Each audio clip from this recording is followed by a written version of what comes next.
here on Money 2020 that's a strong voice about regulations. Yep. And in our podcast, we're discussing with the guests how regulations influencing from different angles.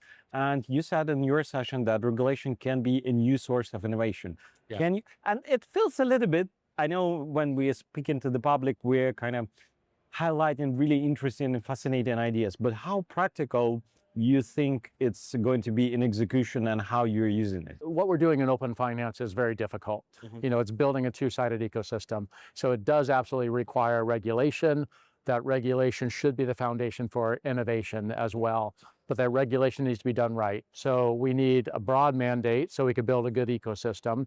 We need specific functionality so we have maximum use cases and a really good user experience, as we were just discussing.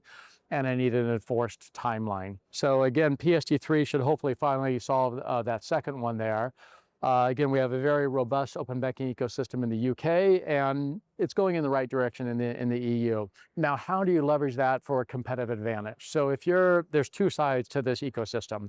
You have the third parties or the asset brokers, Yep. and then you have the banks and the asset holders. So if you're a third party, you need to engage early. You need to shape this regulation. So you need to define that mandate. You need to define the functionality. You need to define the timelines. In doing so, you get to become the early mover. So Token really did that in the launch of UK Payments Initiative. We were a leader in driving all those three items. And now Token really gets to leverage that early mover advantage.